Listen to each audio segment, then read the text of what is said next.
Right, and for more analysis about the most recent developments concerning the Russo-Ukraine war and its definitely fate and the fate of Europe, as said in the report. Joining us from Moscow, Mr. Sergey Markov, former advisor to Russian President Vladimir Putin, and from New York, Ms. Irina Tsukerman, political researcher. Good afternoon to you both, and welcome to In Depth. Let me start by Mr. Markov. After the deadly strike on Kiev that killed dozens, including children, as reports said, is Russia now shifting from battlefield attrition to psychological warfare on Ukraine's capital? No. Policy of Ukraine, of Russia didn't change. That's right. Last night it was airstrike and 31 civilian people in Kiev dead because of this attack. And this is regarded as big tragedy in Russia, because for Russia, people in Kiev, they are Russian people. 90% of them speak Russian language, and the Orthodox Christian believers. And Kiev was capital of Russia during 3 centuries. So for us, these civilians in Kiev is our people. And for us, this is not war between Russia and Ukraine, but combination of civil war inside Russian people and a new colony, a war of Western countries by hands of the Ukrainian proxy army against Russia. A Russian strategy is very clear. First of all, fighting on the front line, and then targeting military targets. Look, you can compare the number of civilians who have been killed in 30 million Ukraine. During 3.5 years, it's 13,000 civilians. And Sector Gaza, 15 less by population than Ukraine. Sector Gaza is nevertheless the number of civilians who have been killed, 60,000. It means that it's 5 times more than on Ukrainian territory. And the period of war just 1 year compared with 3.5 years in Ukraine. So Russia very much targeting on the military target, not against civilians. Russia don't interesting. But children were killed, Mr. Markov. Children were also killed. Yeah, children have been killed because it's 13,000 civilians have been killed because of it could happen during this war. And it's big strategy for Russia. And Russia, I should insist, the number of civilians comparably to Sector Gaza, which have been killed by Russian army compared with army of Israel, something about 100 less. 100 less. It's because for Israel, Palestinians enemies, and Israel want to threaten Palestinians. But for Russians, Ukrainian people, this is Russian people who should be liberated by Russian army, but not killed. Right. Ms. Tsukerman, Trump's sudden moral outrage, calling Russia's action disgusting, he described it this way, after years of pro-Putin rhetoric. Is this genuine shift or electoral theater? What do you think? To some respect, it's a little bit of both. It is without a question that Trump has had a history of reacting in a very instinctive way to images and stories of human suffering, particularly when children are involved. In this case, there is also the pressure from the international optics. Up until this point, his position on Russia has been somewhat ambivalent. He has tried to position himself from a posture of restraint, advocating for quick negotiated settlement, avoiding explicit condemnations of Putin's tactics. All of a sudden, we're seeing this change to a more assertive sanction-backed ultimatum. This is not just his personal opinion, however, it reflects a growing recognition in Washington that the war's trajectory now threatens to unravel a broader geopolitical stability, that the U.S. Risks reputational damage if it remains inert in the face of escalating Russian brutality. Now, this particular incident is nothing new. There's been multiple many instances of Russia targeting cities, populated civilian hubs, killing civilians, including many children who died in the course of this war. But this latest incident follows many reconciliatory attempts by Trump towards Putin, many appeals to put an end to attacks on civilian populations, and it's by far the worst of its kind so far in terms of total casualties in one go. And it culminates the several threats that Trump has issued in recent months, which have nevertheless not so far resulted in any specific action by the United States. And it's a combination of these factors that is contributing to pressure on Trump to start at least talking tough. So there are several factors. This particular incident was resonating across global media, which often colors the way Trump reacts to the news, even if there were many previous such incidents before. And this is the problem, Ms. Tsukerman. This is the problem that Trump now is responding to media news that about the Russian attacks.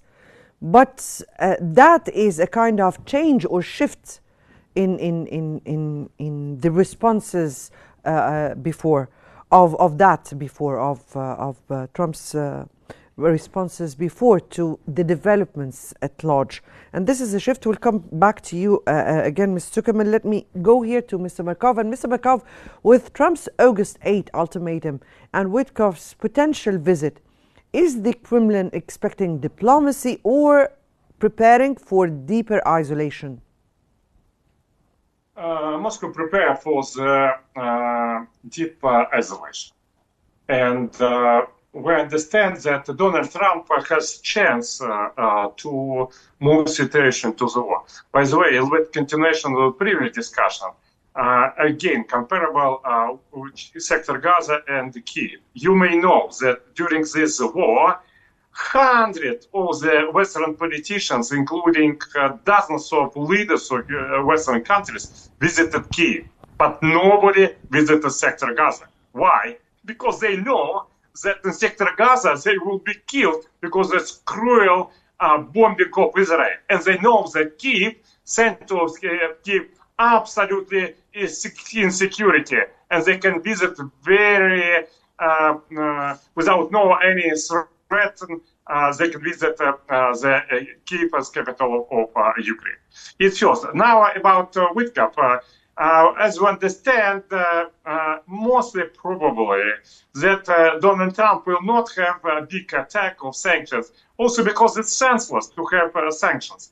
In fact, Western countries and United States imposed 95% of any possible theoretically possible sanction against Russia. And what result? Russian economy is growing, something about between 2 and 3%, and European economy just 1%, and American economy just 2%. So it will be continued. Donald Trump understands very well that deep state in Europe does not allow him to move situation in Ukraine to the war, because to make to the war, he should pressure the main proponent of war, who is Vladimir Zelensky, who don't want to listen to any compromise with Russia. So Donald Trump too weak to come to the real peace, to push Zelensky to a real peace. That's why Donald Trump will make some kind of image of the new sanction against Russia. Not because he cannot do it because it's impossible. The Americans already made almost all possible, theoretically even possible sanctions against Russia. Ms. Tsukerman, what do you have on Ms. Markov or his comments, and can secondary sanctions on China and India and Russia pressure Russia, or will they backfire by fracturing the West alliance? Here is the problem. Secondary sanctions can be effective in stopping particular forms of transfers, especially technology transfers. In India's case, we're not talking about advanced technology transfers. It's not India selling technology to Russia, it's the other way around. India is trying to become more independent of Russia in that regard, but has a long way to go due to interoperability issues, defense, and so forth. So trying to sanction India for purchasing these technologies is not going to work unless Trump quickly comes up with some much cheaper and working alternatives. Energy sanctions, same issue. India and US have discussed a shift from India's dependence on cheaper Russian energy towards purchasing more of US energy, but all of it is going to take time. It cannot commence exactly on August 8th. It's trying to sanction India for the use of gas. If this is indeed the plan, is simply not going to work because this is not how energy contracts work. These issues cannot be simply substituted quickly unless Trump wants India to face an immediate energy crisis, which I sincerely doubt, especially if he wants India to simultaneously also offset China. China has tried to you mean here that if the U.S. president impose sanctions on China or on India, things will backfire on Europe or the rest of the Western? This is what you're speaking? I think imposing sanctions on India, especially at the same time as he's imposing a 25% tariff, is actually not going to resolve the issue of third-party trade with Russia. I think India has no choice in this matter, but to continue at least some of its trade, particularly in the purchases of technology, defense technology from Russia, and also particular upgrades to the existing technologies as well as energy. I don't think those particular two major issues are going to be solvable with secondary sanctions at the moment. It's just not going to be practicable, and frankly, I don't think Trump will do it. With China, it's a different matter. China has been facilitating the flow of weapons to Russia, and this is something Trump can and should crack down on. And China has been careful. It has tried to avoid being sanctioned by the United States, even as it has publicly made statements that it cannot allow Russia to lose the war. So now China has to make a tough choice whether it values its own economy or its alliance with Russia more. And this is the kind of choice that will depend a lot on not just on the symbolic implementation of such sanctions, but on their practicable enforcement. Now, the problem here, Ms. Tsukerman, is that how realistic is that on the ground? Let me go here to Mr. Markov. And can Russia sustain its summer offensive through winter, especially if U.S. secondary sanctions cripple oil revenues from China and India? First of all, we don't believe that China and India will follow the demands of Donald Trump. It's because China and India needed Russian oil, also because China and India want to insist on independence. China and India regard themselves as superpower of the future international politics, superpower of the 21st century, and as country civilizations. So it's if they follow Donald Trump's threat, and they undermine own position in future. So possibly they will lose hundreds of billions of dollars if they agree Donald Trump demands. Also, if theoretically we can imagine that China and India follow Donald Trump demands, nevertheless, Russia will find a different solution for selling oil. But also, if you look at the Soviet Union time, Russia, when it has a name of Soviet Union, sold not so many oil, but it will mostly have been consumed by domestic economy. Same will be with Russia in this condition. As about Russian army going forward, it's also not so big strategy, a big change of strategy. It just continue of taking more and more villages. Not so. Chasov Yar city have been taken, and another city, Pokrovsk, now start some military operation. But they have no strategic importance. What's strategically important that's tactical crisis on the front line, or tactical crisis of Ukrainian army now becoming more and more often. And mostly realistically, that Ukrainian army soldiers can run from the front line some of the period, sometime in the future. This is main concern of the European Party of War. This is main concern of Vladimir Zelensky. Russia, same time, ready to compromise on the peace deal any moment. But main Russian demand is very clear. Stop doing anti-Russia by methods of terror from the Ukrainian people. If Western countries agree stop terror against Ukrainians, by prohibiting them to be Orthodox believers, by prohibiting them to use their native language, Russian language, which is native for the 80% of Ukrainian politicians, Ukrainian citizens, Ukrainian people, immediately Russia will stop its offensive. Right. Let me here go to Mr. Tsukerman. And with the UN convening after Kiev's attack, can diplomacy regain momentum, or is it now just a stage for propaganda? And I need brief questions because I have very important upcoming questions for both of you. Please.